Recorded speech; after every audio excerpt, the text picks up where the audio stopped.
Welcome, everyone, to Wizards and Warp Drives, the podcast where two grown-ass men get deeply nerdy about the things they love. My name's Nacho, and joining me, as per usual, is the mighty glue stick himself, Mr. AJ Pickett. How's it going? Good, man. I just want to start off by saying Illuminati. Right. Okay. I can't say the word. I got so much shit about not being I had to catch up with you mentally there for a second. I was like, "What? we did not discuss talking about the Illuminati people." Okay, and also I'm on the same page. I'm a big Doom fan, as you know, as I said in our previous podcast. Yeah, sorry about last week as well. We something came up and we couldn't record, but we're back. Obviously, I'm a big Doom fan, and RTJ got signed up as Doom. I live in this Doom T-shirt, and for the first time, all my players were like talking about my T-shirt, and I'm like, yeah, no, I'm a hipster Doom fan, mate. Yeah, we're looking forward to it with great pessimism. I think he'll do a good job, because it's Robert Downey Jr. How can he not do a good job? I can understand it does feel desperate. Like, obviously, yeah, we can all agree Phase 4 has been pretty fucking hit and miss. I'm a massive superheroes fan in any genre, so I am jonesing for more hero stuff. As far as I'm concerned, the Marvel era was just getting started. I want daily, superhero. Like, we've got X-Men 97 or at the moment, and that's about all there is. And there's a pretty crappy Batman to watch at the moment. But if you're not an anime fan, you're kind of starved for good quality superhero stuff at the moment. My concern, it does feel desperate because obviously they brought back the Russos and they brought back Robert Downey Jr. To try and get people back into the MCU. I think everyone is suffering a bit from fatigue. Yeah. God damn them for trying to make money. Oh. Yeah. And obviously, I should stop saying the word obviously. It's going to factor into this whole multiverse variant thing they've got going on, which does feel a little bit like lazy story writing, but it's comics, and comics have been doing multiverses and variants for decades. It's just so it is the nature of its source material. Yeah. So has Dungeons and Dragons. It's been multiversal for a very long time. It's kind of went sideways for a while there, but we're back on track. One thing as well that people forget about Doom, that everyone's going, how are the Avengers going to tell the difference? Doom never takes his mask off. You never see Doom without his mask. Very rarely. He's the original Mandalorian. So I don't think the Robert Downey Jr. thing might not contribute to it, to the sort of the thing that everyone's worried about so much if they keep pure to that. If he keeps his mask on the entire time. Yeah, I'm sure they'll show.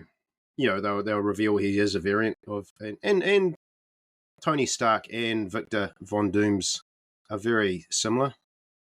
They're both men of science and both brilliant. They're driven, obviously. Yeah. Anyway, we'll see. Yeah, it's got a bit of Count Dracula sort of going on with him as well. Dr. Doom. He's got that eldritch side to him, whereas Tony Stark is totally technology. Dr. Doom is also magic. He's very heavy with magic as well. I wonder if he'll do a European accent. Oh, that'd be interesting. He'll just keep with his standard Tony Stark. A Ukrainian accent. Yeah. That's specific, Tony. That's specific. Yeah, well, he did do blackface, remember? Yeah. But I think that do. I think Tropic Thunder is okay. I love Tropic Thunder. It's brilliant. Yeah, and obviously the 2024 Players Handbook has been sort of, I guess, released to certain. Yeah, they're selling it at Gen Con. They are selling it at Gen Con, so it is on the market, man. This is the Gen Con that I really did not want to miss, but here I am. Obviously, you didn't receive a copy. No. Damn. That's okay. Us Kiwis get forgotten about. I don't want a first print copy of the hard copy of the player's handbook anyway, because it's going to get it's already got a ton of stuff which needs to be errated. Yeah. So I would say it's probably going to be like a second printing before the time I actually get a physical copy of one, because it's not shelf stable. Let's put it that way. It's not shelf stable. My You still get the prototype. My YouTube feed is full of YouTubers reviewing it, and then other YouTubers calling those YouTubers shrills for reviewing it. Shills, yeah. Yeah. Sucking up to the man. It's like, what are you talking about? I've watched a few of them. I watched Mike Shea's one, the Sly Flourish, Mr. Lazy DM. He had some pros and cons for it. Yeah. Mike is an absolute authority on any role-playing game, really. So I did write down his pros and cons. So his pros is they reduced the price, so it's $50 US. I think it's $69 for us, which is what it used to be anyway. Still too expensive, but yeah. Yeah, I don't know if you know the physical books have been going up in price. They're 138 pages or something. This one's 384. Shit, that's a big book. Yep, it's a big book. That's like Pathfinder big. Well organized with clear improvements. The art is vibrant and diverse. I do like the art. They were very... Did you notice with the halflings that they didn't show their feet? I heard someone refer to it as the happy D&D because every piece of art, everyone looks happy. Yeah. La la la. And then the Monster Manual is just murder horror. Yeah. It's really new player friendly, and one of the parts I noticed is they put the character sheet in the middle of the book. You know how they usually put it at the back, and that's similar to what I think they did that in Big Me, didn't they? They had the character sheet in the middle of the book. Yeah, they did. Yeah, and they've numbered it, so they've got like a number next to each section of the character book, and then that number refers to where you need to flip to in the book to fill that part out of your character sheet. Good. Yeah.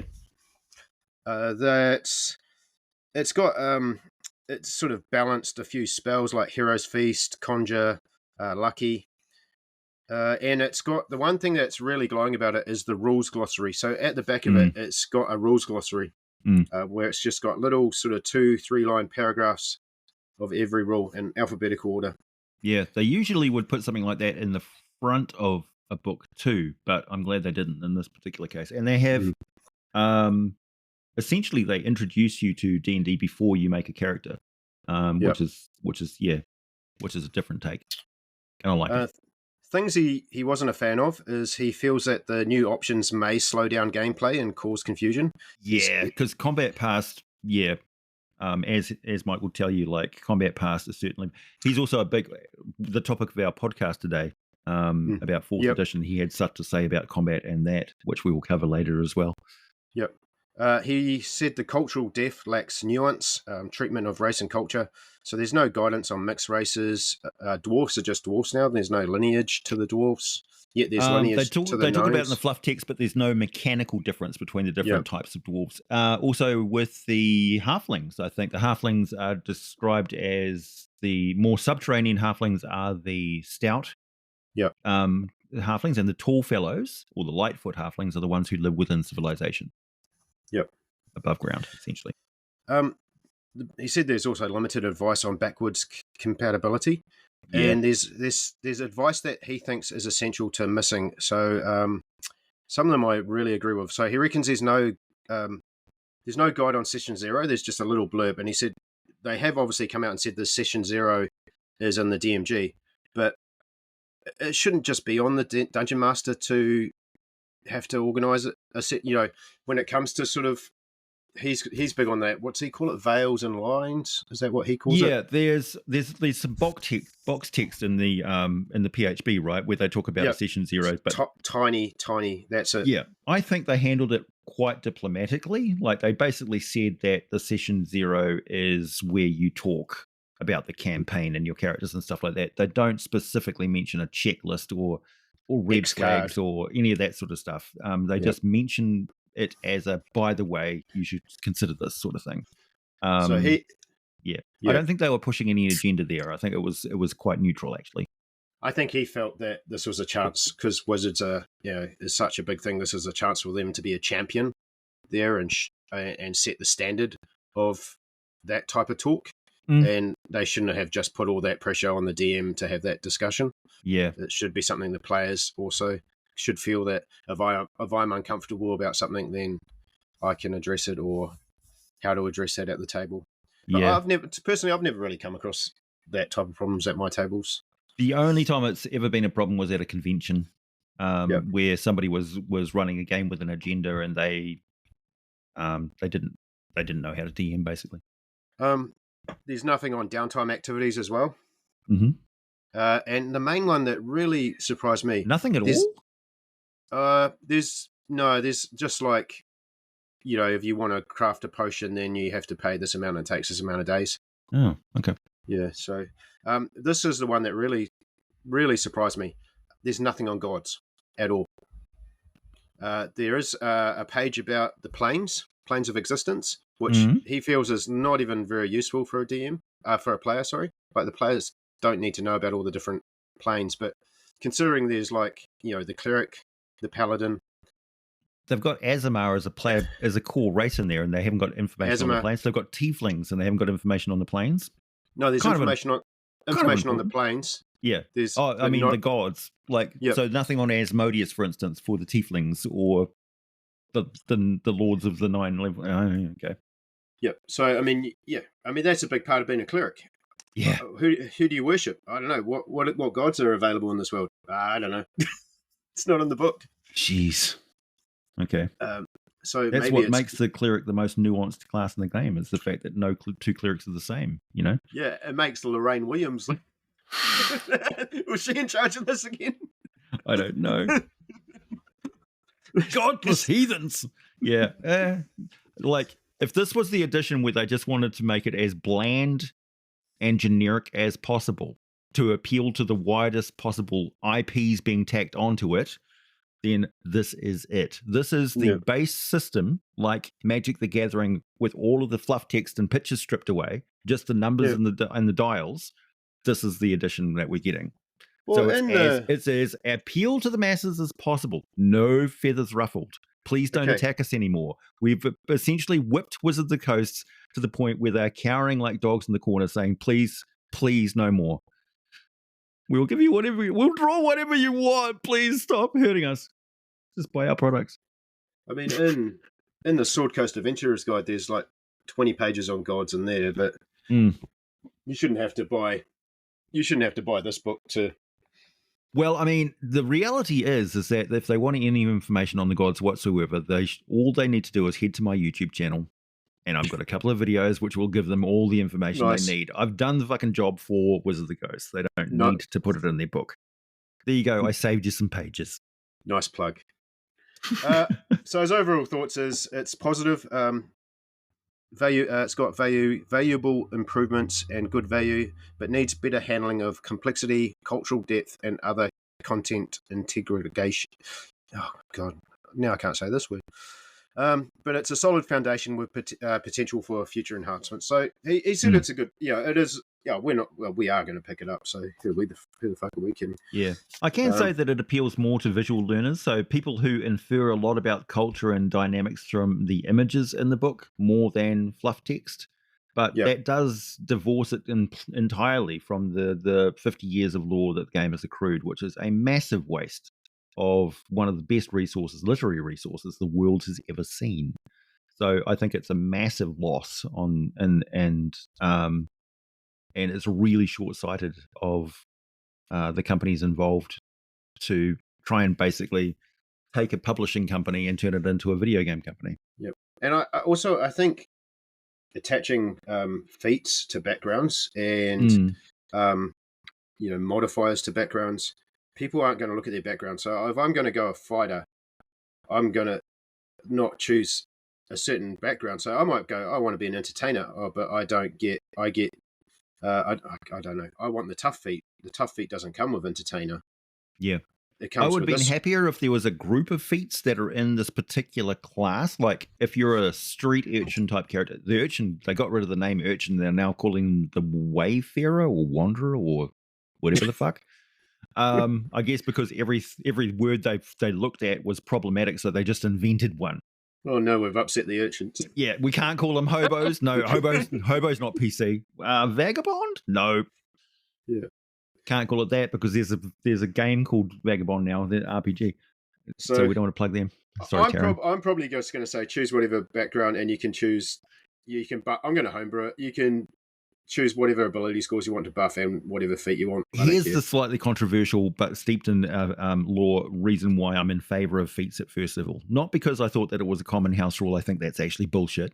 I want to see the stats. I want to see the actual numbers.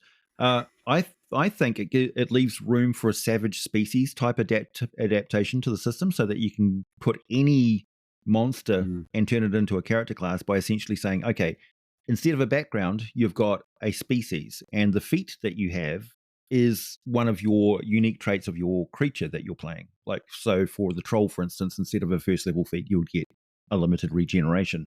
And then next time you get a feat, you can either choose from the character class that you choose. You're now locked into playing a troll as 0 level troll at first level because you're not a character class. And then you can pick up a character class. So essentially every monster is a multi-class monster character class.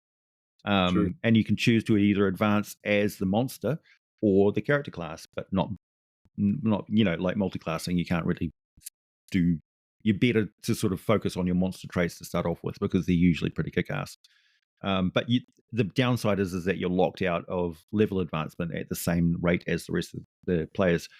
However, in 5th edition, everybody sort of moves forward in levels lockstep, and there's no level drain abilities or anything anymore. So I don't know if it would balance out entirely, but I think the possibility exists. And putting feats in at first level kind of paves the way. So I'm happy about it because I can already see how I can homebrew it, essentially. The book's not even out and we're homebrewing it. Well, it is out. I mean, they're selling it at Gen Con, so yeah, it definitely feels like Wizards have got a feat obsession. They do. Yeah, apart from the halflings. Apart from the halflings, there's no halfling feat. There's no halfling feat. Yeah, they just hit them very cleverly, I might add. I think one thing we've got to remember as well, this is 1 of 3. We haven't got the other 2 core books yet, so it's not a complete rule set as far as I'm concerned. No. So not even the finished book. We got to, yes, the players do feel even more overpowered than before. Yes, they're definitely superheroes. Let's go see what the monsters are. Have they reflected that? Has it been balanced out with the monster manual? Yeah, I want to see like how they handle bandits and other like human threats and stuff in the monster manual to see how they balance out. Like, does your average town guard have any chance whatsoever against a player character of first level? Do the town guards get feats too? I guess their feat would be alert. I don't know. But yeah, it also like gives you the idea that you could make non-adventuring character classes for, bakers and blacksmiths and stuff like that. And they do have a feat at first level because it's their background. I do like the change in mechanics to surprise and exhaustion. Yeah, what gives you just advantage on your initiative roll? Yeah, surprise, you now get advantage on your initiative roll. Yeah, it's simple. I like it. Yep, simple. Yeah. That rule has just never been handled well. I think so many YouTubers have made videos about how surprise works because if you can't explain it in one sentence, it needs work. But it actually, leading into our subject today, it does feel like it has, going back and looking at 4th edition, it does feel like it has taken some stuff from 4th edition and brought it across, which is so we're going to continue our history of D&D. I was planning on doing 4th and 5th together, but once I got my teeth into 4th, I was there's a lot to unpack with 4th. There was a lot to unpack with 4th. 4th is, for me, was actually when I came back to D&D. So I dropped out in 2nd. I did the backpacking thing, went around UK, worked in hospitality. By the time I then settled down, got married, and I was actually managing a video game company at the time. So I was hanging around with kind of not a video game company, sorry, a video game retail store. And I was hanging out with a lot of sort of nerdy people and younger people, and and I saw the Red Box. That's what got me back into it. So it would have been about 2010, right? But I picked it up and I was like, "Yeah, we're going to play D&D. Who wants to play D&D? I'll teach you." And I picked it up and was like, "This is not this is not my D&D. Yeah, what the fuck? What is this? Generic tripe. Yeah. So this is Warlord? What the fuck? Minions? I Yeah. came from 2nd edition to 4th edition. Rude awakening. And I things. This is not Kansas anymore. quickly rang my mum, and I asked her to look in the shed to find my box and post me all my Back Me books. Yeah. Send me my stuff, stat. Yeah. And I then need we to teach them some real D&D. Then we started playing Back Me again. Well, my transition to 4th edition was in the middle of a campaign. We actually switched over. It was, if anybody's familiar with the Order of the Stick comic, if you watch the first couple of, if you look at the first couple of panels of Order of the Stick, they actually change over from 2nd edition to 3.5, and the characters change. Like, you know, the ranger gets a bigger sword or something like that, and the bard suddenly is wearing chainmail. It's like, oh, I can wear chainmail now. Yeah. Well, 4th edition, transitioning from 3.5 to 4th edition during Chainmail sounds like the name of a musical as well. So it's quite Chainmail the musical. Oh man, maybe that's why. Starring Arnold Schwarzenegger. Chainmail. Sorry. So we transitioned over in the middle of the game, and I just described it as a global magical effect, kind of like the spell plague happened. But of course, I've never run any official worlds until I started really getting into Forgotten Realms. So all of my worlds were homebrew, and fabulous. Like, I've made some really cool D&D worlds over the years, Citheroon and Prisma. Anyway. So the characters changed but the action stayed the same. So there was no real hiccup for us. We just transitioned straight over. And I think that was kind of the downfall too, because we went into it with a 3.5 mindset and read the rules like, oh, this changes to 3.5. Really what we should have done is just wiped our brains entirely and said, okay, let's learn D&D again and really appreciate this game for what it's got, like what it's different about it. Yeah. On the other hand, I had another group that were a bunch of friends of mine that had joined me at my house to play after we finished our shift at the casino.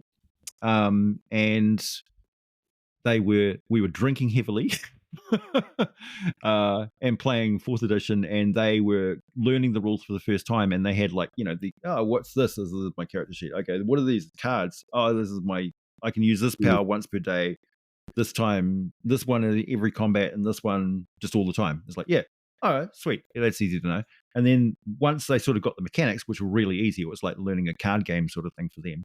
Yeah. Then while they're sitting there listening and they're waiting for their turn, they're reading their character sheet, and then I see them reach for the player's handbook and they start reading up on their character class, and then it's like they started getting into it. But it was the pull into the action. Yeah, there was a lesser barrier for entry for them, and they picked up nuances of 4th edition, which the other 3.5 players never did.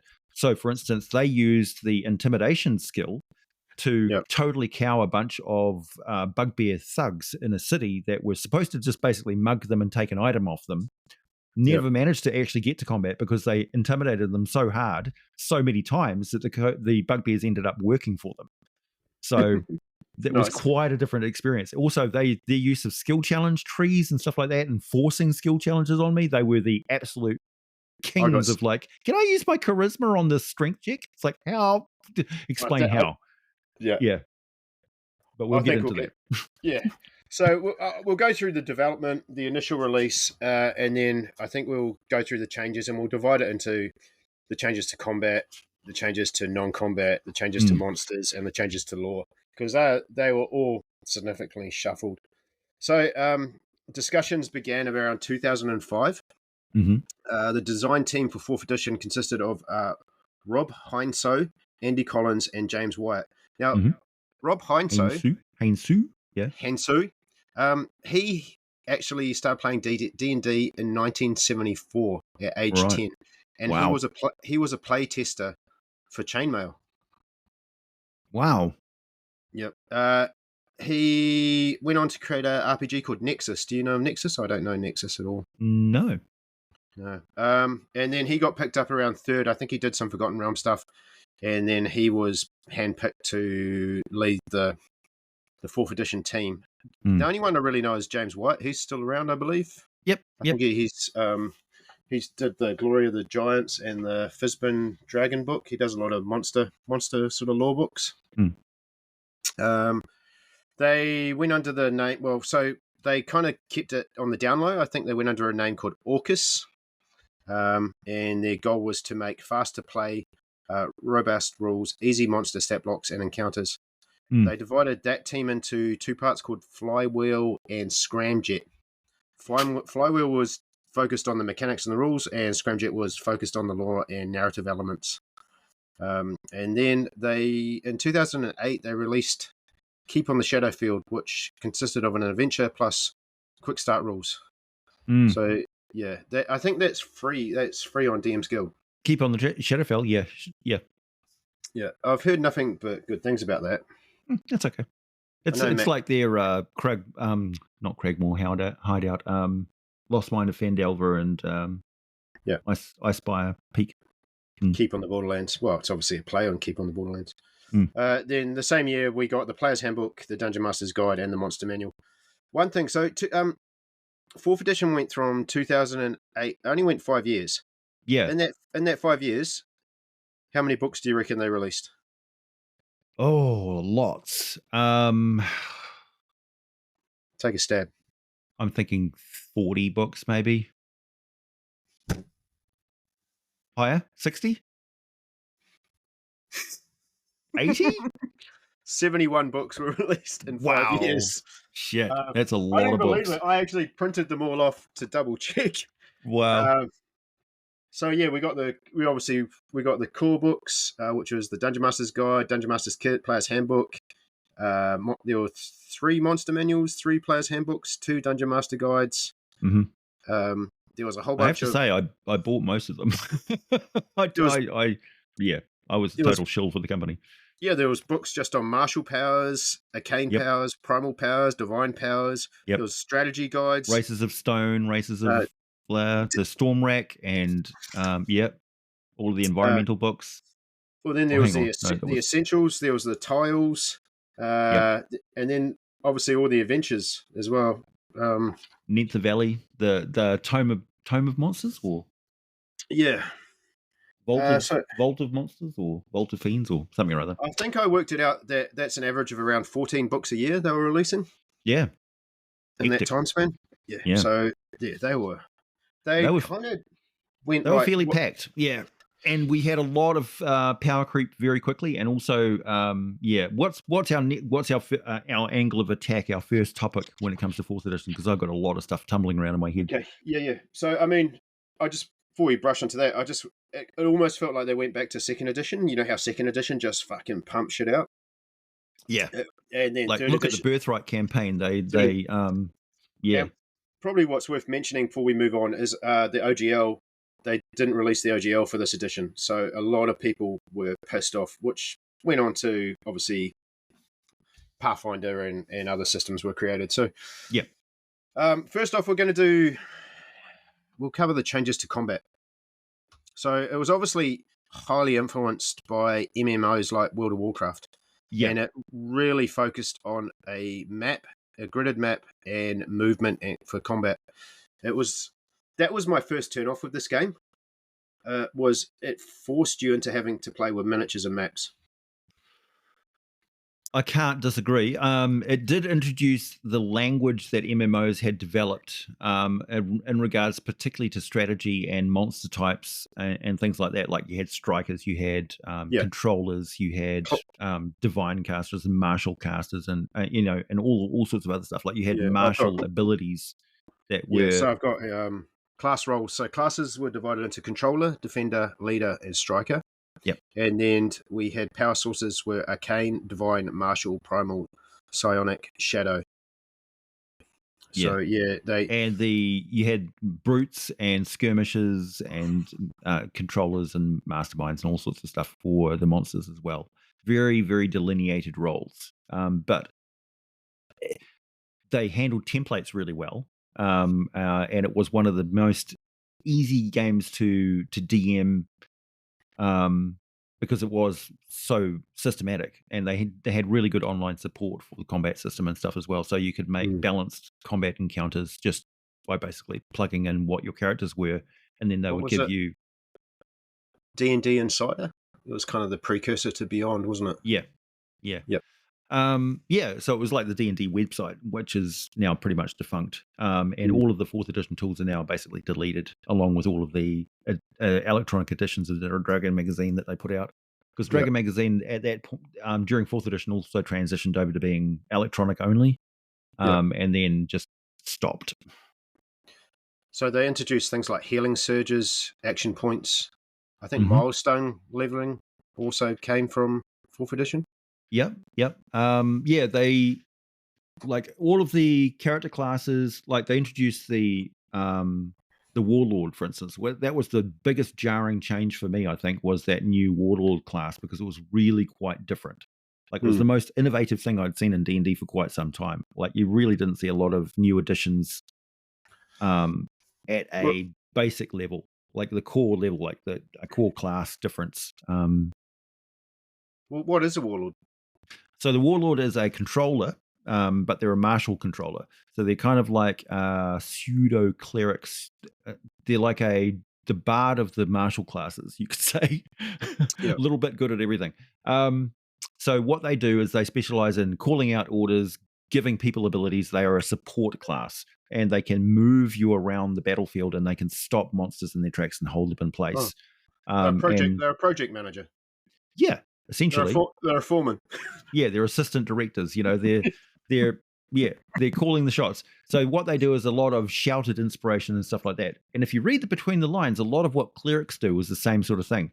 Like when they talk about laying on hands and healing and things like that, a lot of that is just pepping them up because in combat you're not supposed to be like bleeding to death. Most of it is just being winded, beaten down, and tired.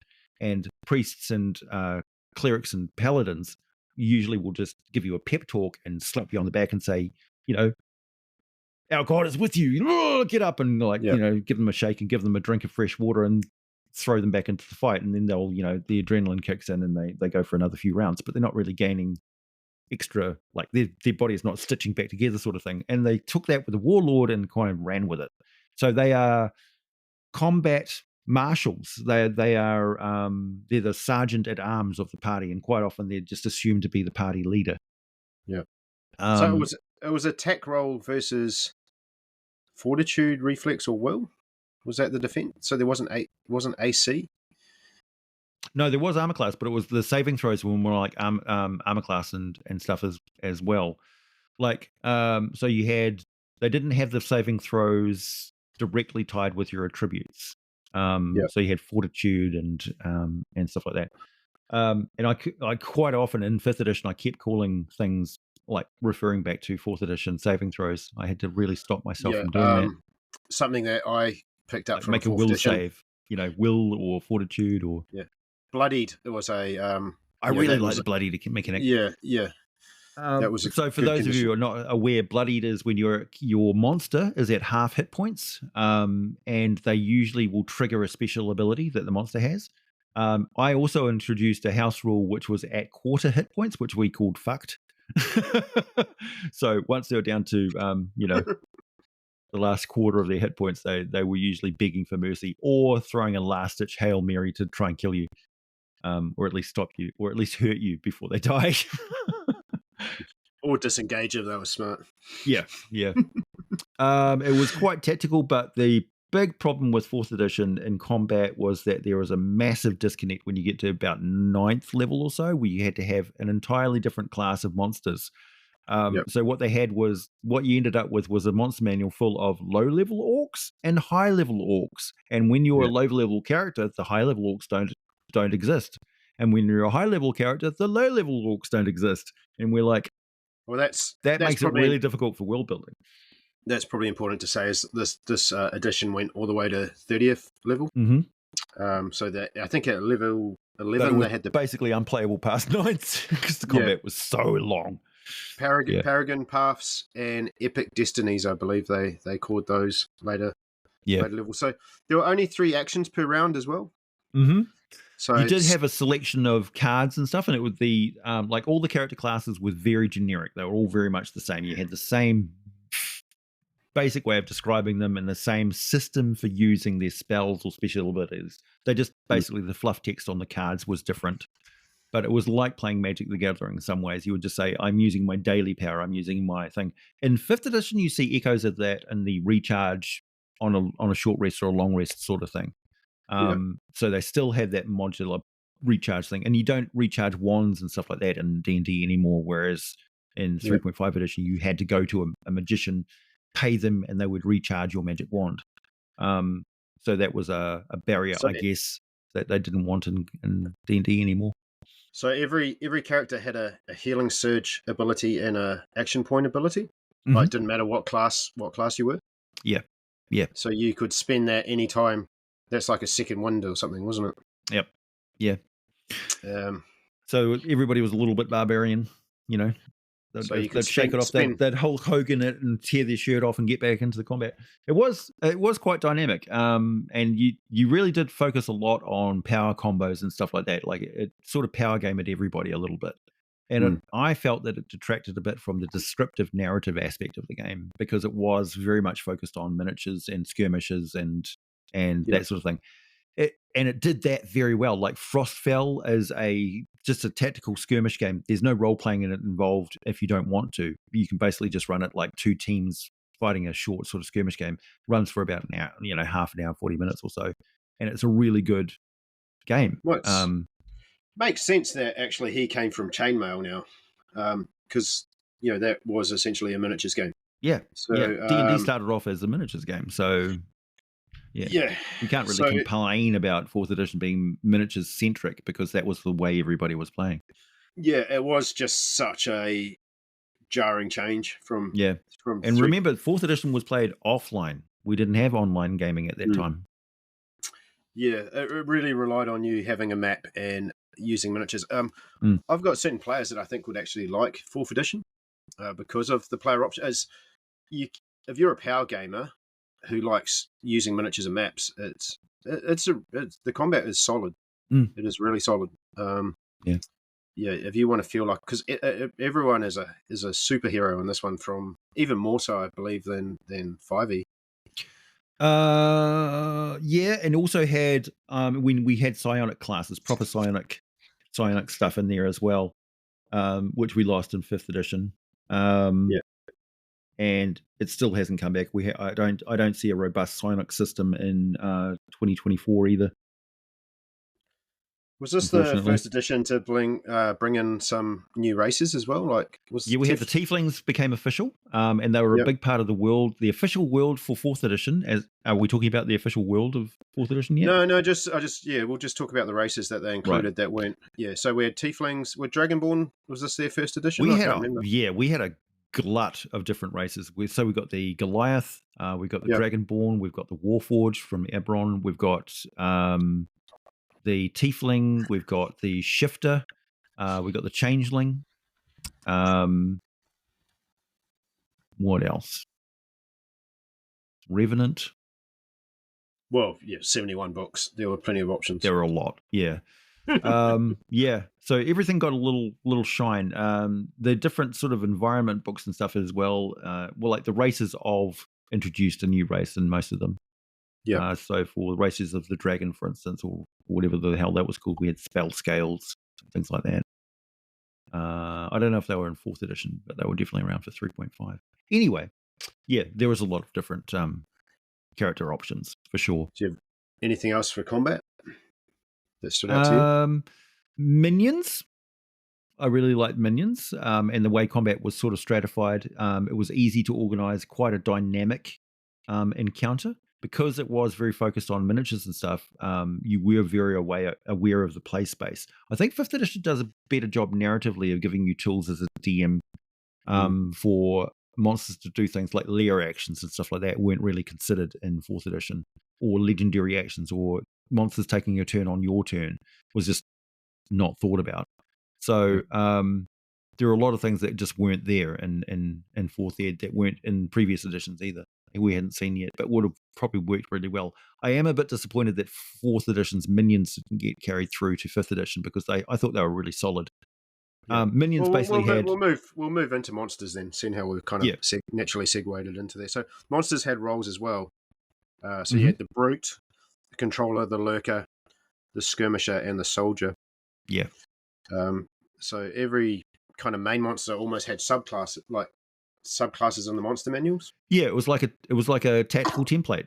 Mm. So what's your role in this squad, in this combat? And that was taken directly from like World of Warcraft and that sort of stuff.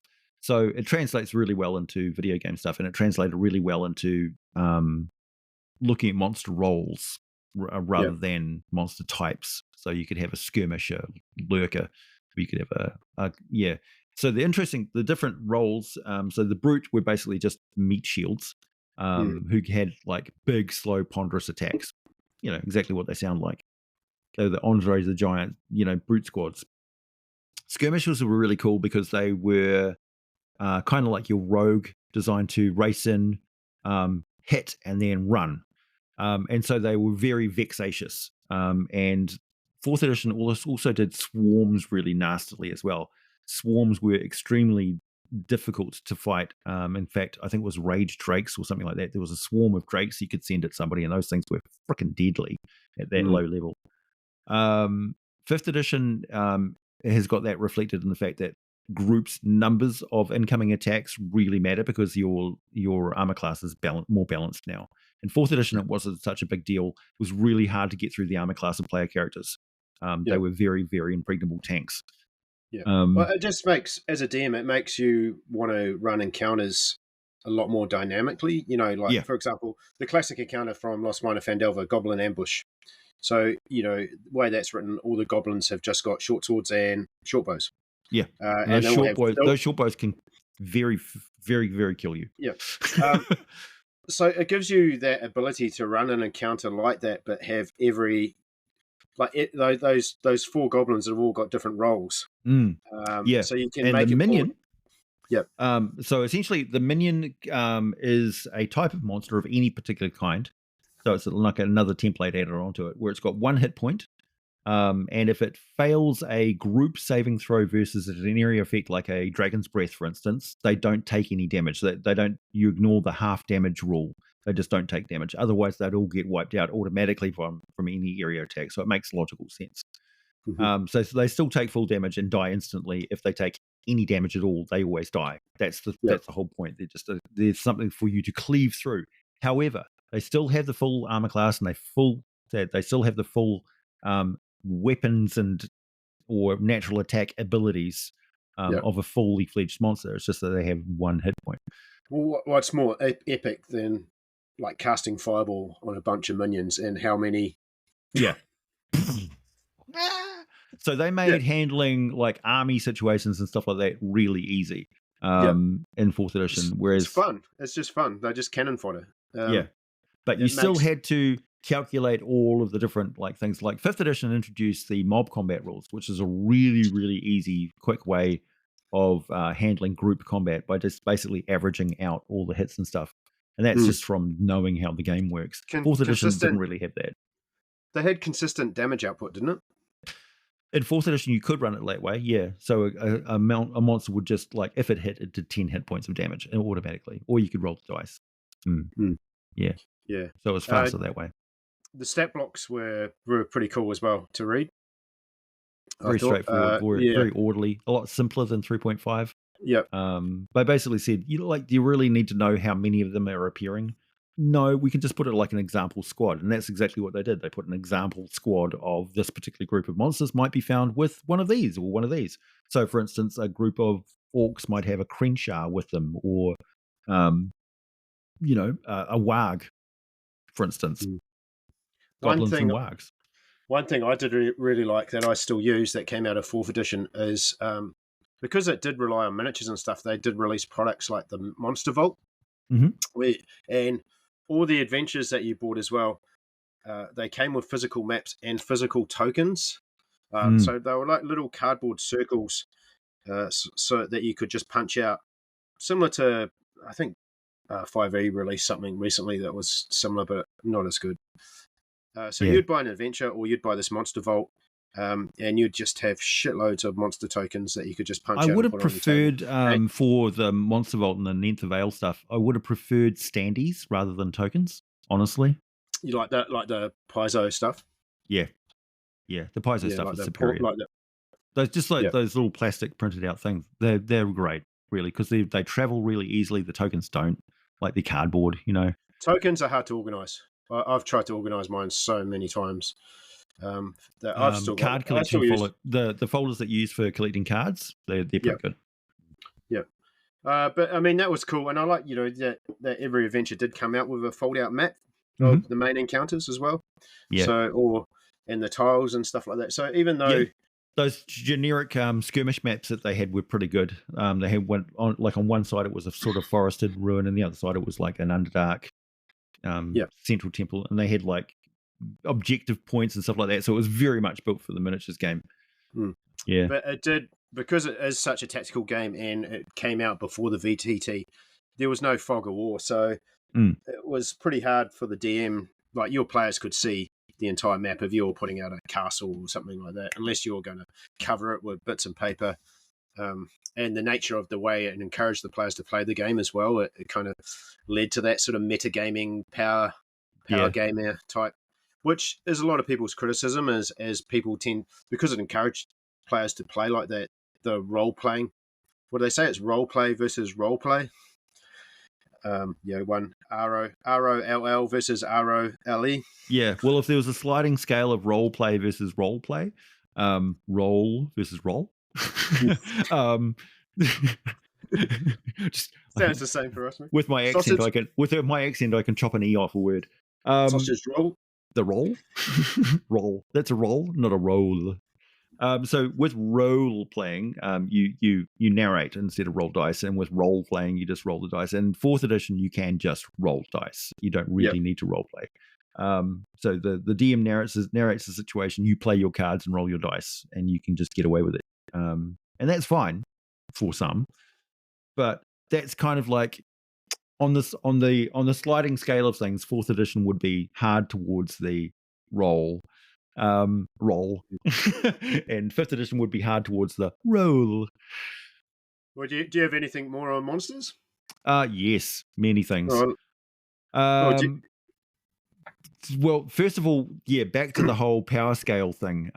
Fourth edition was kind of broken. And when you get to really high level, the monsters were ridiculous just to try and keep pace with the characters. And the characters just had so many different abilities and things. It was like, as if feat bloat wasn't enough in 3.5 edition, fourth edition had ability bloat and powers bloat and dailies and extras and utilities. And man, it was kind of straightforward in that you were never really wondering what a bonus action was or a reaction, but still. I imagine it was difficult if you had players that were investing in the books, because they were just releasing books for players, like Primal Powers, Yes, this one guy, Gerwin, specialized in making rogues with daggers that would just make you explode, basically. And in fourth edition, he just had a whale of a time. He just had an unkillable rogue character. Yeah, he could just murder anyone. But he also loved playing Warhammer 40k games, role-playing games. So you can see where his vibe was. Guns. So we got combat was deadly. We got 3 monster manuals. Did any unique monsters come out of fourth edition as the monster? Yep, monster guide? Plenty. The Quam, for instance. Nobody talks about the Quam anymore. The Quam were this dwarf astral species race thingy that were originally inside a goddess called Lakal. That was the living barrier between the far realm and the rest of the multiverse. So when Lakal got destroyed in the War of the Gods, the Dawn War, which I made a very, very confusing video about, there was a lot of lore with fourth edition, so we're dipping into that too. The Quam were a species that basically will arrive and hunt out these little fragments of quintessence that may be inside you or in your magic item, destroy it and take it because it's part of the original goddess that they're trying to reassemble and go home, essentially. Jesus. So they're tragic villains, but they also on a heroic quest to restore their god. So they've got a very good motive for what they're doing. I thought they were one of the more compelling races. I think they would probably make a really interesting player character race. Nice. Yeah, because of the fact that they have a face on both sides of their head. But yeah, some of them do, not all of them. There And was that there was also appeal no to the you, modern audience because they've got like lilac skin or pale blue or yeah, you can make them all sorts of colors of the rainbow. Avatar influenced. Would that have I been don't know. around that? Maybe. No, that's No, too early. probably not. I don't know. But yeah, there were lots of monster manuals and lots of different critters. Yeah. So some big changes to non-combat stuff. Magic items were changed. Ritual spells were changed, and the big one that you either love it or you hate it: skill challenges. I think I know where you lie on this one. Very, very firmly on the hate side. Yeah, I really despise skill challenges by the end of 4th edition. Was not Yep. a fan. Still played them, still used them, but yeah, didn't like them. I thought they were just bland. They were really boring. I love them. I run them all the time. Well, not all the time. I'm going to be running one next week, just because the way the encounter has been set up, how we left it. I use them as triggers. So you know how you have that one player that's like, "Can I seduce the dragon?" Yeah, right. Okay. Yeah. Okay. So this is how I use skill challenges to handle situations like that. So rather than me, because I used to just say, "No, you can't. Stop being a fucking idiot." Mm. So rather than do that, I go, "Well, you can do anything, but that if we're going to go down that, what's your end game here?" I find out what the end game is, and I say, "Okay, yeah, we'll go with it. But what's going to happen is you're going to trigger a skill challenge, and depending how ridiculous the quest is, it's going to determine how many successes. So it's always 3 failures before, so you can do 3 failures before 5 successes, 5 successes before 3 failures, and just build up from there. And then obviously the DC. So that's how I handle a lot of situations like that in my games. So you can seduce a dragon. You need to get 10 successes before 3 failures, and the DC is 25. Right. Yeah. So, but I mean, it was okay because some characters would have skills in the 30s. It was kind of ridiculous. Like, what can yep, I possibly challenge you with? Yeah, there was the scaling was very off in 4th edition, unfortunately. So things got really out of it. Was very much a power creep in a lot of different aspects of the game. The skills were a power creep, the combat encounters were a power creep. So yep. everything creeped really quickly because like the amount of products they put out as well just sort of turbocharged that as well. So in 5 years, the game, that's why they put out like second and another player's handbook and stuff like that. They had to try and keep pace with it, but it was a monster. Really, it was out of whack. It was a Frankenburger. So their response eventually was this, which is the D&D next playtest that I have assembled and still Yes. got. Yeah, but we can talk about that later. Do you think I probably need to explain what a skill challenge is? I think it's probably the most out of fourth. I think you pretty much covered it with your discussion. There is another interesting way you can handle it instead of just rolling 7 successes versus 4 failures sort of thing. And arguing with the DM about whether you can use charisma on a dexterity roll or a dexterity skill challenge, and it's like, can I charm my way past the buildings? It's like, maybe you can talk to a shopkeeper who will give you a shortcut. Yeah, sure. Roll, add your dexterity, and you can add your charisma, and I guess you're wise enough to get a bonus. Sure, get a bonus too. Yes, you can assist him with his roll, and then the negotiations just wore me down with the skill challenges. That's the thing that really bothered me. I think it's it's probably the most the rule that's carried on the most into 5th edition. I was surprised they didn't bring it back into the new. I would like to see them use something like hex flowers. I made a video at this. This would be very obscure for people. What you do is you make a hexagonal grid essentially, and you put situations on each of those points. Like, for instance, if you were in a legal trial, was the example I used, and each one of them has got like, objection, Your Honor. Person introduces new blah blah blah. Roll negative dice or roll this dice, and the dice are slanted to give you results either way, and you depending on what number you roll, is which direction you move from that hexagon. You Yeah. get me? So you Yeah. actually roll dice to move in direction around the board, and the decisions you make and the like the skills that you use.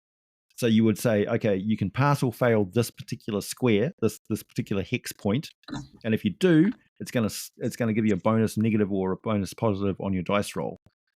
And then, but it's still a little bit random, so things can still go with you or against you. And there's that challenge of and everybody gets involved in playing this little mini game. The skill challenges didn't feel like a mini game to me; they felt like a distraction from role playing. It just turned into Mm. it's like trying to bargain with people in Settlers of I Catan. I have run some really like great skill challenges now, and they have become my players' highlights of the game. Well, that's good.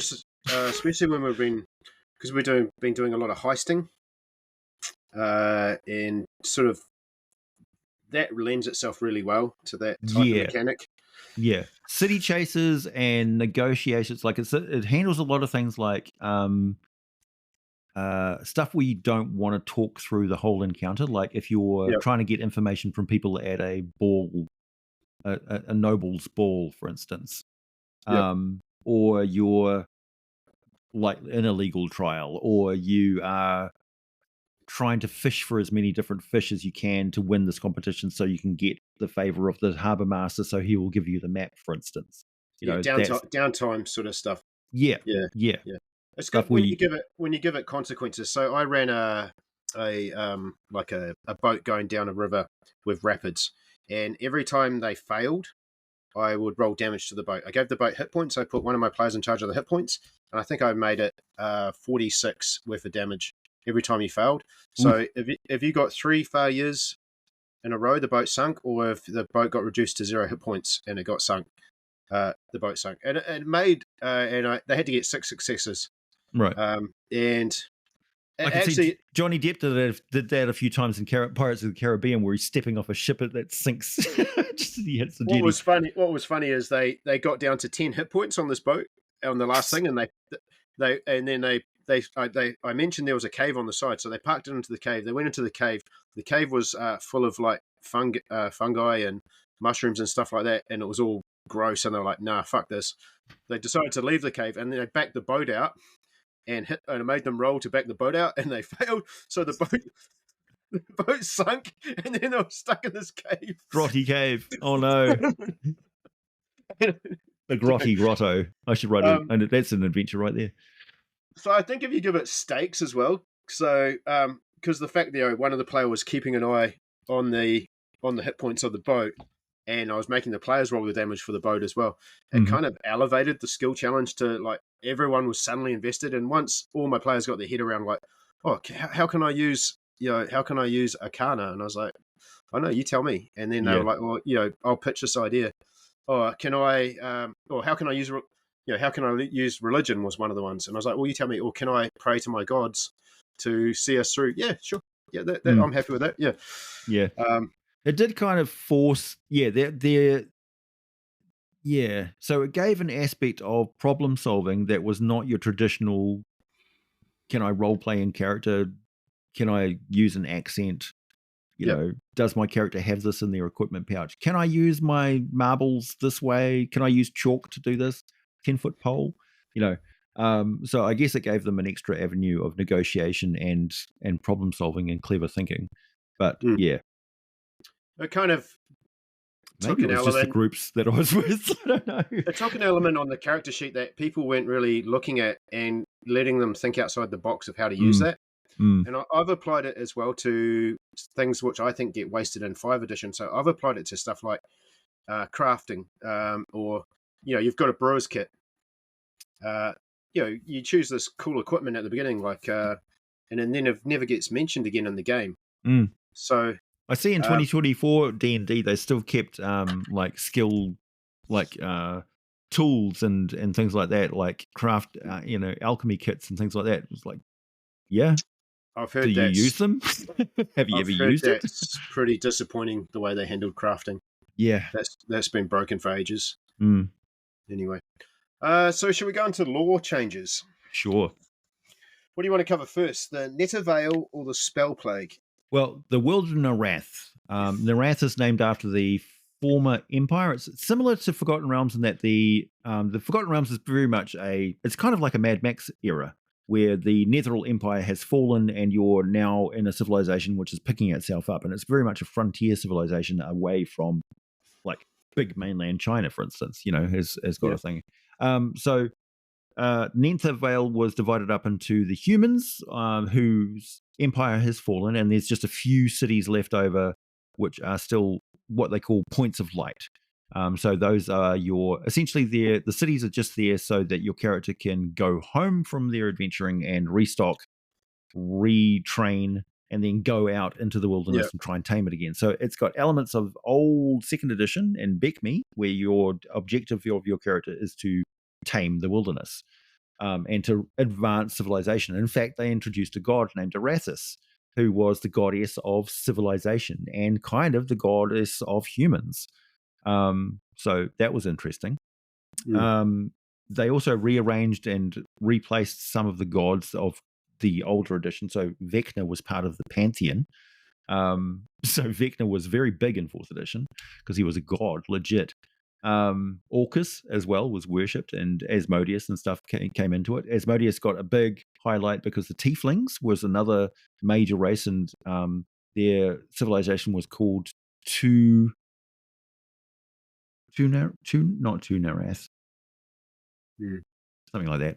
And there was also the Dragonborn, which were the other civilization. So the current sort of at the end of their warfare as well, because those two civilizations were actually each other's throats and brought themselves low. So everybody's at a low, and civilization is at a bottom point, an ebb, and your adventurers are battling the wilderness to try and save what's left over.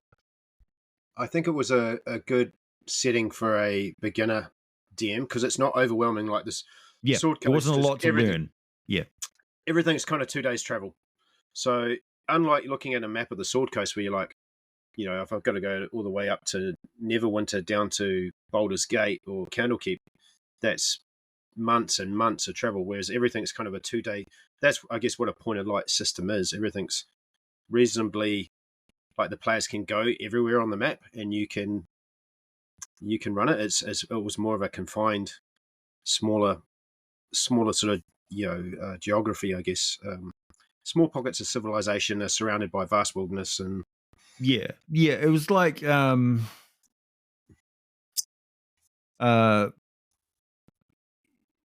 like you don't need to go far out of town before you're in some heavy wilderness adventuring.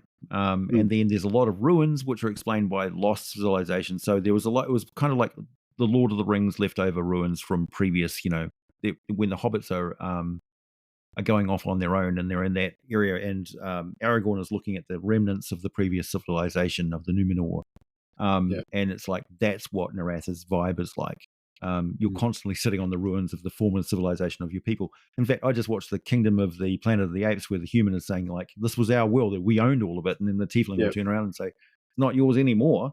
This is my vault. This is my ruin. It's not yours. Just because your people built it, just because your ancestors are buried there, doesn't mean that it's not. I don't have every right to explore it.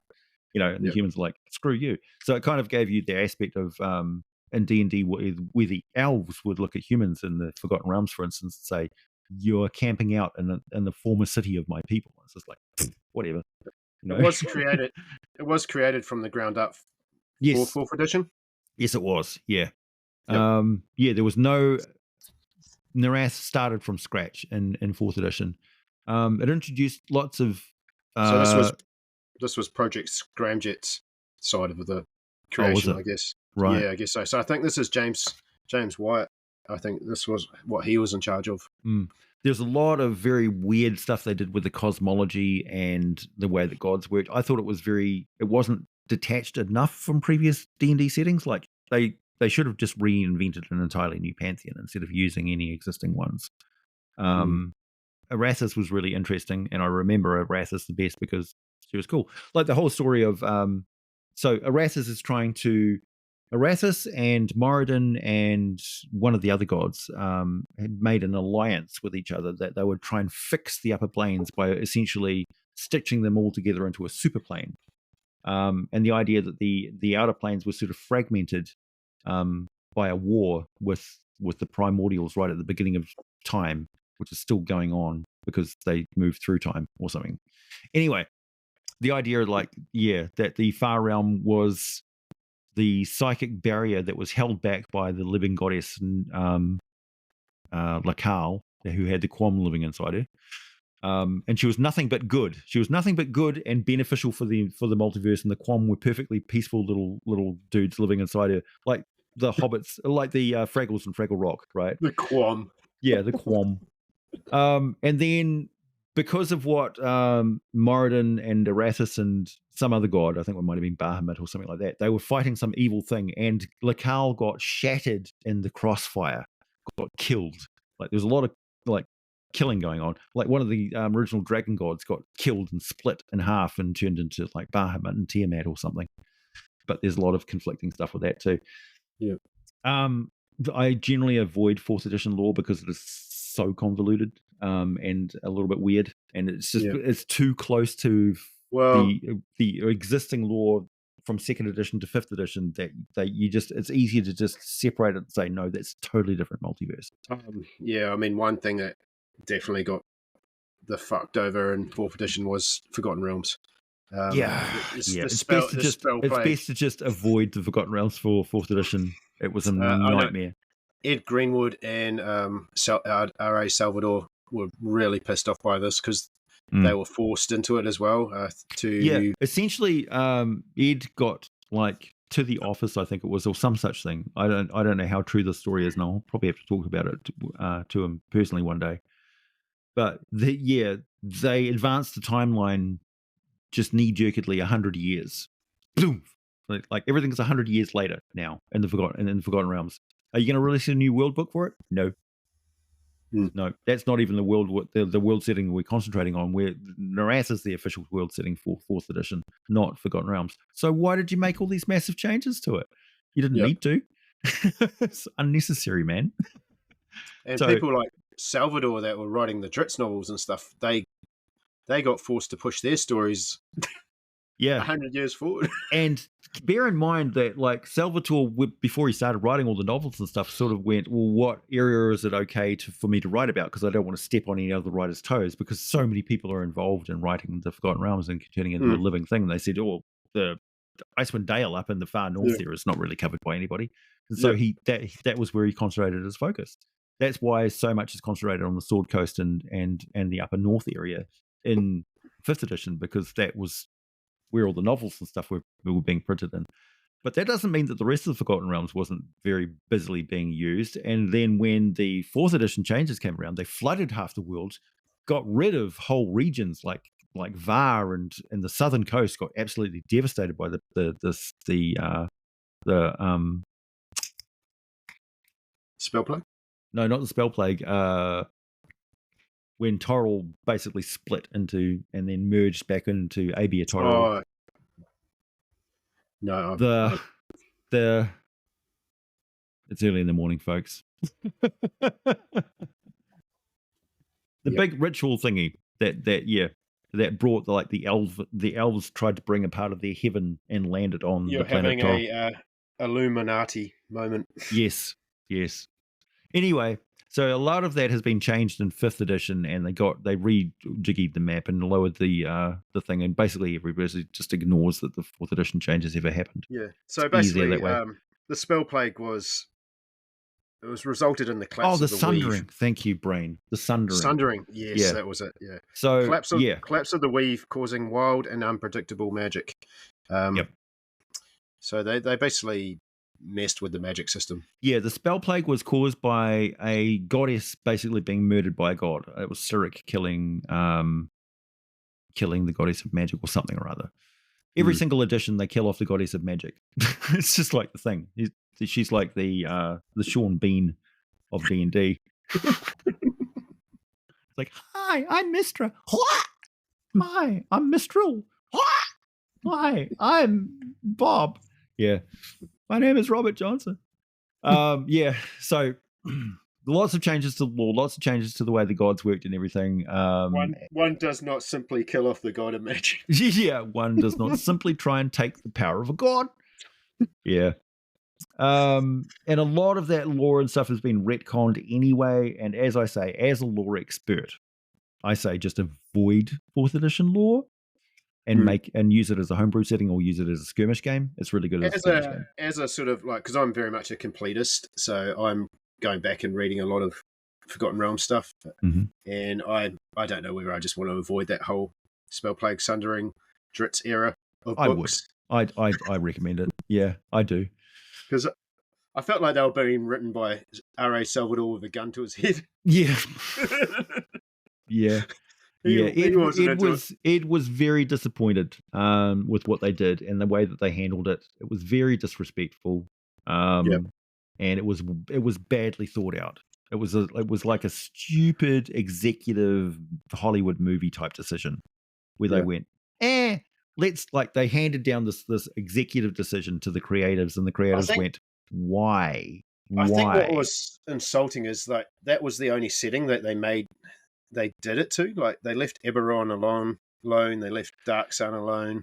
Eberron got a new book that was that departed quite a bit from the lore of the first book, and I made a video about Eberron using the latest edition lore, and I got roasted by Eberron fans who had never bought the 4th edition and they'd never played 4th edition and they'd never read the new lore on Eberron. So they all said, "You're wrong, wrong, wrong, wrong." And so basically I don't make any videos about Eberron anymore. I hope you're satisfied with yourselves.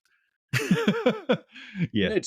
Nerds don't get upset in the comments section. Yeah, but it was just like, you guys need to update yourself. It's not my fault you're not reading the lore. But 5th edition is much better. Another thing, I got confused by this part anyway as well, is what was Essentials was basically does that replace the core books? No. That was supposed to be the basic version of 4th edition, essentially. Okay. Like the travel version. I'm not entirely sure what Essentials was really for. I don't think they were sure. It played on my nostalgia because that's how I was like immediate, because their starter box, they did the red box with the classic Elmore Red Dragon art on it. Yep. And I was just immediately like, yep, I'm having that. Yeah. So Essentials is like what we're getting now with 2024 D&D. It was an update. It was a simplification. It was a codification, and it was a more basic, streamlined sort of system. It was also very good again for miniatures play. Yeah, it came in a lot of box sets. So you got the Dungeon Master's Kit, the Monsters Vault, the Rules Compodian, and then I think you got 2 players' handbooks that were kind of it was essentially like you walk in, you look at the bookshelf of 4th edition stuff. There's a shitload of stuff there. You're like, oh man. Here we go. There's a beginner's box set called Essentials. That's what I'll start with. So and you could basically that was exactly what it was. So Essentials was essentially the back me for 4th edition. I mean, it wasn't loved, 4th edition, at all. It received a lot of negative feedback and controversies. I want to say one thing about it is they didn't phone it in. There was a lot of work. They really went out on a limb with 4th edition. And I think the only real problem was they didn't bring the fans with them from the beginning like they did with 5th edition. So they did learn a very valuable lesson about game design, which they've forgotten again with 5th edition, unfortunately, which was keep your fandom heavily involved and listen to them. Anybody who's a DM knows that the players hand you half of the crazy ideas for your adventures, not you. Always be prepared to listen to them whispering about what the worst case scenario is and give them something just one dial below their worst fears, and you'll be okay. It's the opposite for game design. Listen to the players who are telling you what they like and hate about the system, and then don't be too precious about anything. Don't hang on to stuff just because it's traditionally been there. 4th edition was like that, but they just didn't bring the fans in on it, unfortunately. I mean, but it was, they took a lot of risks. They were and the trying to guys that get the 5th edition effect. They were trying to get the video game younger players more interested in role playing games. So they would try to say, like, we're trying to get into a whole new genre of players who are not. We've gone to, like, the traditional war gamers who play skirmish games and stuff. They're all playing yeah, Warhammer now. We don't need to worry about them. We need I the think guys who are playing video games to start paying yeah, we've attention got to to books you got to remember how popular World of Warcraft was. So massively. I think I mentioned at the beginning that I was managing a video game retail outlet then, and I remember, for the first expansion of World of Warcraft, we had a midnight opening and we had a queue of people Yeah. like at midnight And coming to get the. back It's when then, you we had to didn't buy. know anything about Blizzard, so it could do no wrong. It produced great games, and we knew nothing about how horrific the company was. Yeah, yeah. So, I personally didn't get into World of Warcraft. I dealt with the people that were into it, and I saw how much they were spending and Right. how obsessive it was. And I, like I say, I've got an addictive personality, so I can recognize when I'm like, yeah, I probably don't want to dive Yeah. into this. My I was only basically, saving. I was a drug dealer. I was selling the, You're right. Yeah. the drug. I never sampled it myself. Yeah. No, don't get high on your own supply, mate. Yeah. First download is free. Yeah. So with World of Warcraft, my one saving grace is that I would fall asleep whilst running from one direction. I'd end up running off the map pretty much most of the time. And I often didn't. I'm very much a solo player of things. So even in a multiplayer game, I'm still doing things by myself. And I figured out this way of completing quite a few of the quests by crawl dying, which is where you die, you come back as a ghost, and you run as far and further that you can, die again, run back in as a ghost, run a little bit further in, and try and get past the monsters. You'd be amazed what you can accomplish in World of Warcraft doing that. All right. It's also fun to watch. We've got some letters to get through. Oh, okay. I'll chuck the. Where's the letter thing. letters? I'm just going to go for a piss, and I'll play that theme. Okay. One of these days, we're going to hook him up to a catheter. Yeah. We'll run the podcast on his pee. Bring the letters, hear the call. Wizards read them one and all. Questions from the listeners, voices loud and clear. You can have your opinions read out here. So I made the mistake of asking on the internet, does D&D 4th edition deserve the hate it gets, or are there people out there who actually like it? I got over 1,000 responses to that question. Wow. Okay. But I'm not going to. I'll just go through a couple, which kind of, because a lot of them repeat themselves. Mm-hmm. Isaac Olson, I appreciate it for creating a void so Pathfinder could exist.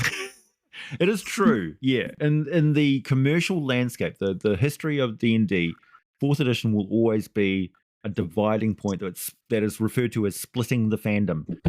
As Pathfinder is also referred to as 3.75 D&D because it was seen as preserving 3.5 edition and advancing that instead of going down the route that 4th edition did. So it was seen as a purer version of D&D than 4th edition was. And because of that, Pathfinder actually got to the point where they had the market share. They were selling more books for the first time in history in role-playing than any other company was. So D&D lost its top spot, and it was a real wake-up call for Wizards. And it's the reason we got 5th edition, Yes. 4th edition and Pathfinder is why 5th edition exists. Yes. So you got to appreciate it. It has to exist if you like 5th edition, we wouldn't have 5th edition if it wasn't for 4th edition and Pathfinder. Mm-hmm. So yeah, you got to pay it respect whether you love it or hate it.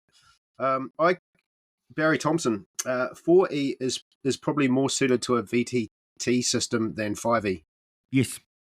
Yeah, totally agree. I would totally if you want to see 4th edition in action, the Tomb of Annihilation video game uses 4th edition mechanics. The board games that you get with the slot together pieces and the sort of you can play it solo and stuff, those use 4th edition mechanics as well. So yeah, because it copied so many video game sort of things, it just lended itself very well to tactical skirmish games and video games. I think they should revisit fourth edition as a video game VTT type system and call it something like D&D Tactics. Yep. You know, this you know how they're talking about an AI dungeon master. I could see this probably working more for something like fourth edition. I could see D&D Arena being set up basically like a Magic the Gathering Arena system, where they've already got the architecture for that set up. Yeah. And so you would have, imagine a pack of character sheets or a pack of monsters that you would get, a booster pack. You open up the booster, it's got an encounter combination of monsters. So for this adventure scenario, you are a troll, a scrag, a juvenile purple worm on a chain, and some mephits or something. Like, that's your group. And you are in this map. Boom, there's your VTT map. Magic the Gathering Arena has got individual battle maps with interactive components on them that you push and fiddle with because, because you can. So they've already got the architecture set up. Here's your interactive environment. If your characters get to this square, you can push this button with your mouse and it will cause this effect over here. And if there's any characters over there, bam, they get hit with this tile effect or whatever. You can spend one of your cards to use this special ability once per day. So it is already set up to be a really good tactical game system. And if they used 4th edition for that, it would work out really, really well. So a combination of 4th edition and 5th edition would work quite well. This has made me want to go back and try 4th edition again as a player, and I think I'd really enjoy it on a VTT. Yeah. Well, what we could do is we could get the Frostmourne, whatever the tactical skirmish game, and play a few rounds of that for people. That would be interesting. Yeah. No, that's a good point. I mean, it would have been interesting. I wonder if D&D would have had its same popularity if they were still rolling with 4th when COVID came out and everyone was kind of forced into playing a VTT. Yeah. That's when you got to ask yourself the question, did 5th edition win? Did 5th edition achieve the success it did because of what it is or because of what was going on? Yeah. Was it just the game system itself, or was it more Stranger Things, COVID, that sort of thing that boosted its popularity, or the advent of people playing online? So that happened in 4th edition as well. People started playing online, and that was the genesis of 5th edition as well, as people playing online and Critical Role and stuff. So Critical Role, for instance, went from Pathfinder to D&D 5th edition. They didn't go from 4th edition. When we were doing this, I started going back, and I'm not a big Critical Role person. I'm much more Acquisitions Incorporated. Yeah. And they started with 4th edition. So I went back and watched a couple of the original 2010 Acquisitions Incorporated videos on YouTube. And they had all their little cards out and whatnot. Yep. But they totally played it as a role playing, not role playing game though. They didn't. Yeah. Obviously, Chris Perkins was DMing. Yeah, and a lot of them were new to D&D as well. Like Mike, for instance, was new. He'd never played D&D before. So that was really cool. And I think Binwin was a really good example of a 4th edition character, and the way that he used his abilities. Like, he would just run through traps, for instance. Yeah. And uses abilities in quite spectacular ways, and really highlighted how easy it was to raise characters from the dead and stuff like that in 5th edition, in 4th edition. And Chris Perkins he's a really good DM as well. He does make it look easy. Yeah. Jerry's also a wordsmith. Yep. James Payne. 6 hours of combat, mostly consisting of players trying to optimize template placement, was not fun. It was an interesting attempt to alter D&D, but I don't think it was made for fun play as a system. That's an opinion. I agree with some points of that and disagree with others. Joe Edgerton, 4E just had too many things for the DM to keep track of. That's true. The core idea was fun, but too many powers. Yeah. Like 3.5 edition there was so many feats you couldn't possibly see all the combinations unless you were some sort of computer. And I never learned the entire list of different feats and the feat trees and stuff like that. It Martial, it did. like elite classes and prestige classes. So I Yeah. was kind of glad to get rid of that. But fourth edition was kind of bland. And the characters were very like it was hard to tell the difference sometimes between like high level characters were very often multi-class conglomeration nightmares. And yeah, Almost felt like you had to have an Excel sheet yeah, yeah. to keep Like track of your. I had like your player. 5-page character sheets. You know, 5 Yeah. character pages sheets. Which is kind of why it had that card system and encouraged that card system. Which Yeah. they never really released the cards though separate, did they? They did have like card packs of martial powers and all that different Oh, stuff, they did. but they were Okay. expensive, and they were largely unnecessary. Yeah. Because you could just print them off on a printer. Walter Simon, I like playing it. It was so over the top, like being a pro wrestler. Yeah. Yeah, it definitely. If you're a power gamer, it definitely. It's encouraging power gaming. Oh yeah, like some of the combos you could pull with your characters, like the warlord, for instance, moves a monster or moves you into position just as you're hitting like a cleave attack, or you can cleave, move them, and they cleave onto the next person who's 10 feet away, or something like that. Like the things that you could work out what to do.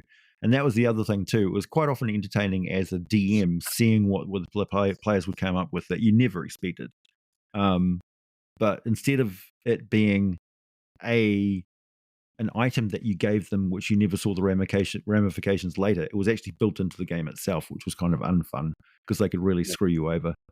And there wasn't really much you could do about it. Like you couldn't narrate your way out of some of the rules combinations they had because they were part of their character builds. So yeah. Yeah, that's a good point because I give a lot of my players items and they forget about them.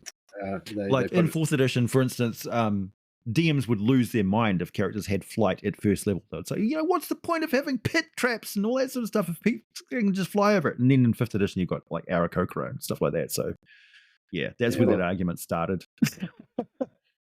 I don't have a problem with flying characters. I mean, there's a reason why fall damage exists. Yeah. That's where giant spiders come in. Yeah. Web, buddy. I'm going to probably butcher this guy's name, sorry. Sean Van Otingen. It deserves the hate for slapping the D&D name on it. Ooh. Not because of the system. Okay. So, what else would it call itself? There was a lot of similar. So I just tried to get comments that were kind of generalized. There was a lot of people that said it's a good game, but it's not D&D, and that was the problem. It tried to sell itself as a D&D game rather than a tactical miniatures game, which is what it really was. Yeah, it was a tactical miniatures game, quite a good one that had D&D tacked into it. And yeah, unfortunately, that isn't really the way to run a role-playing game. Yeah, so I think that's what upset a lot of the people. Like, this is not that, and that's how I felt as well when I first tried it. I had nostalgia for D&D. I was working in a video game. I was managing a group of video game, retail outlet. People into MMOs. And I was like, oh, hey, you guys want to play Dungeons and Dragons? Cool. I'll introduce you. I know this game really well. I've been playing it for years. And then, nope. This is not D&D. Yeah. It was like in order for something to be taken up by the existing fan base, it has to be, what's the ratio? 70% similar to the previous thing, and then the you got to fit all your new innovations and everything into 30% left over. 4th edition was more like it's 30% D&D and 70% a miniatures skirmish game. And people were like, nah, that doesn't track. Me, because I was playing an actual campaign while we switched over, it was a natural transition, and I didn't see the jarring change. We're all very much ready for a new edition anyway. This is not the red box. This is a red box of lies. Yeah, it's like, yeah, but it was quite a jarring change. So yeah, that made an interesting divide between us older players. You know, we're 15% of the gaming population, something like that. So we've been through a more jarring edition change than this one by far. So 5th edition was a jarring change from 4th edition, but it was more like going back to normal. And yeah, you'll probably never experience the jarring So change from one edition to the other that 3.5 to 4th is. For me personally, this was my first experience with a D20 system because I totally skipped 3rd edition. So I was still in Thaco mind. Oh, God. So take away that change on top of the whole, you got to what? Yeah. Where's my charts? Where's my hit charts and tables? This was like, it was too much for me. Yeah. What do you mean I have to work it out myself? Matthew Laurie. What I hated was the lore changes. They screwed up the elf story, sub-races, retroactively messed with our home games, then skipped 100 years in the future to kill off mortal characters as well. Video game rules never factored into our hate and exorcists over to Pathfinder. So this guy bumped into the lore changes. Yeah. Which a lot of people felt. If you were a homebrew person, 4th edition was no problem. It had all the tools for homebrewing that you would need. You didn't really need any tools in the first place anyway. And I did a lot of homebrew and did a lot of new monsters, like homebrewed monsters and stuff for 4th edition. It was pretty easy to make a monster.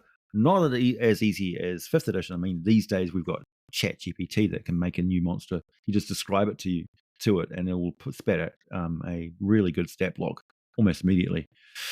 4th edition, though, had really good online tools. And I think Wizards of the Coast is just starting to pick up that. So 2024 was where we're really going to see some real online action from the company finally. They still missed out on Psionics, though. Still not right. Sean Schmidt.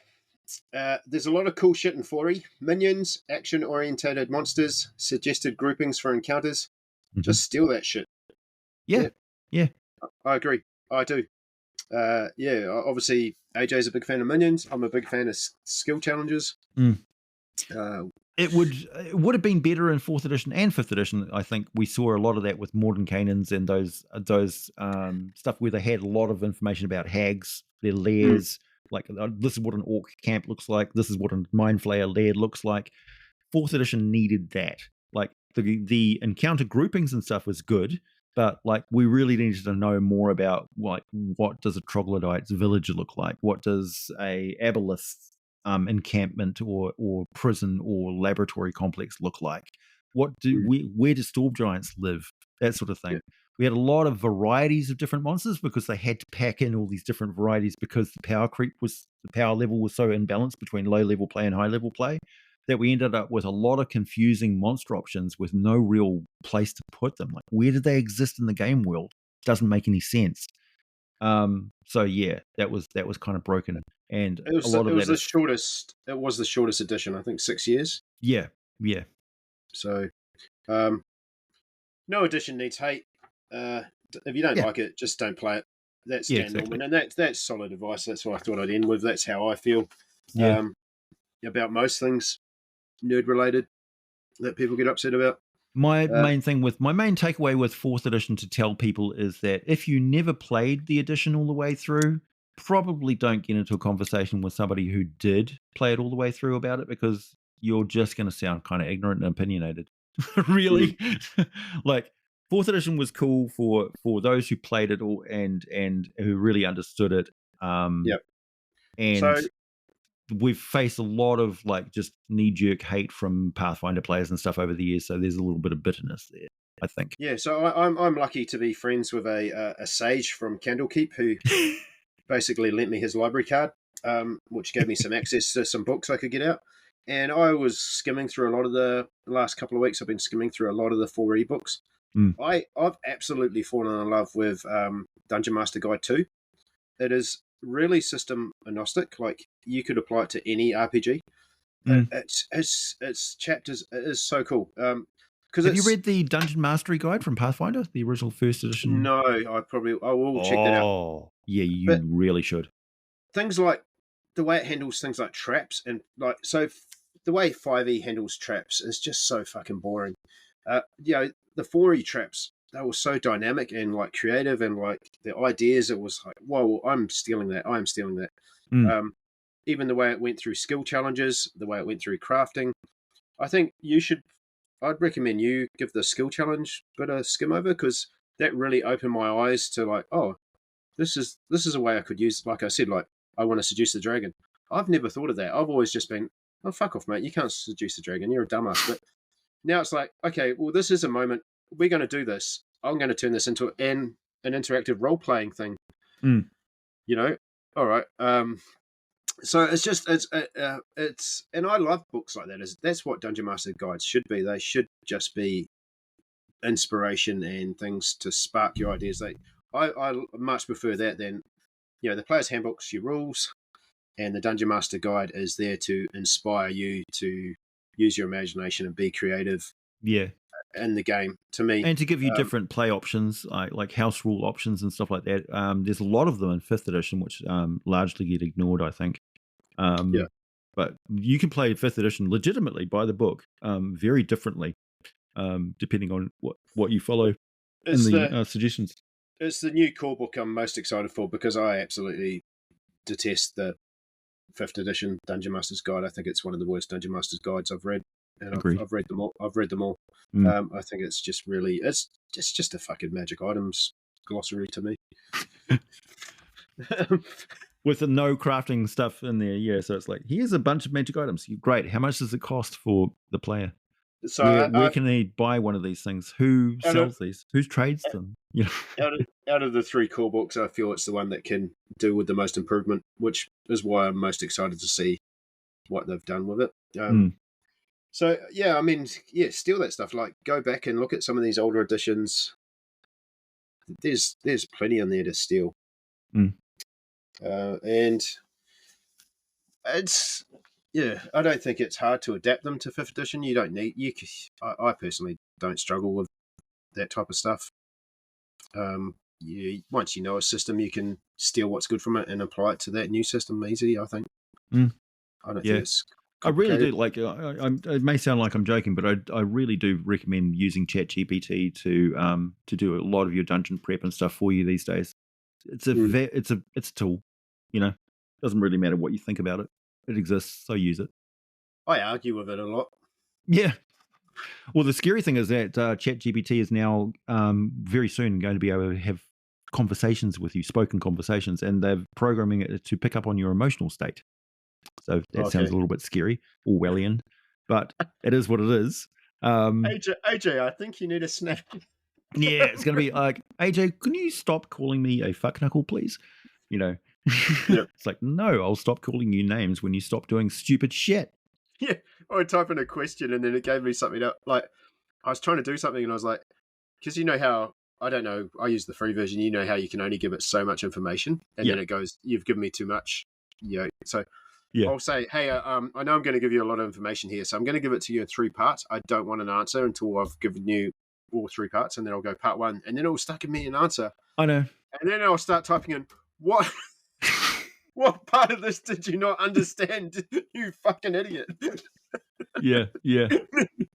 And I'm just yelling at an AI. An algorithm, yeah. No wonder we get Terminators in the future. They didn't, they learned to hate us. It's a learning CPU. All I learned is hate. Yeah. I am creating Skynet. The only emotion I feel is oppression and pain. Yeah. Yeah. Do you have anything else to say on 4th edition? No, other than basically, I don't play it these days. I think I would be more inclined to play 3.5 edition than 4th, I would say, if I had to choose between the two. I'd rather play like Beck Me or Shadow Dark these days. I'd be keen to play 4th edition. I would not be at all interested to DM 4th edition. I would certainly run you through a one-shot of 4th edition, no problem. But not a campaign. Yeah. Yeah. I don't think it had a distinctive adventure either. I don't think it had like its Curse of Strahd, like 5th edition had. I don't think it had one big major, like there's one iconic 4th edition adventure that stands out there. Maybe Keep on the Shadowfield. I'll read Yeah. out. So we got the Slaying Stone, Orcs of Stonefang Pass, Reavers of Harkenwald, Khan of the Winter King, Revenge of the Giants, Tomb of Horrors, Keep of the Shadowfield, Thunderspire Labyrinth, Pyramid of Shadows, King of Trollhunt Warrens, Demon Queen's Enclave, Assault on Nightworm Fortress, Death's Reach, Kingdom of the Ghouls, Prince of the Undeath. They are all the official adventures. Yeah, aside from like Tomb of Horrors, which is just a copy of an earlier thing, the Giants stuff again is recognizable, but it's bland. I've played through that adventure. It was not cool. Like, it was cold, but it wasn't cool. And yeah, there was a lot of like running around big area. It's like you're in a big room running around from giants and stuff. It's like, yeah, great. They were shorter as well. They were like very similar to the AD&D modules, where they were like divided into 3 parts, and they were all 30 to 40 pages. Came with maps. They weren't like the big sort of 5th edition books that we ended up getting. No. Like the 5th edition, the early 5th edition adventures were too big. Like, yeah, yes. Why do you put out something that's going to be run for a year for first time players of a role playing game? They're never going to play that campaign all the way through ever, because they'll try it a couple of times. They'll end up having bad groups, and then it'll sour them against that entire thing. They're always like that with Star Wars. Had a bad player ruined the whole RPG for me. Yeah, like nobody wants to play it anymore because all we can think about now is. And as a DM, it's hard to stay enthusiastic about an adventure for that period as well, especially when they're releasing other ones, and you're like, oh, I want to play that new shiny thing, but now I'm stuck running this this campaign, and we're only like my grocery delivery arriving. 3 months on. Nice. We're almost done here anyway. Yeah. Thank you. Yeah, it seemed like the majority of the books were player orientated or source books. The adventure side of it was pretty lacking. Nothing, obviously. Yes, us DMs, we only had an inkling of the amount of work we'd have to do for 5th edition and 4th, but they abandoned us early. Yeah, it was already sliding towards the players' side of things. Yeah, even though the players weren't the ones that spent all the money. It was the DMs who had to buy all the books. That's the real kicker. How long's 5th edition been out? 10 years, eh? Yeah, 10 years. And we've got 50 books, I think, in that 10 years. So, yeah, so half the time. Got a few 71 books in half the time. So, shit, they were... Yeah, there was a lot. Quality control. I don't think people played it enough to really like pick it apart, like how, like if it got overpowered or. It's not only that; it's that people don't talk about it because there was just such a large amount of people that were so anti it. Thank you. Yep, it is the ugly redhead stepchild of D&D. Yeah. It's like I played it, but I don't talk about it. it's the shameful edition.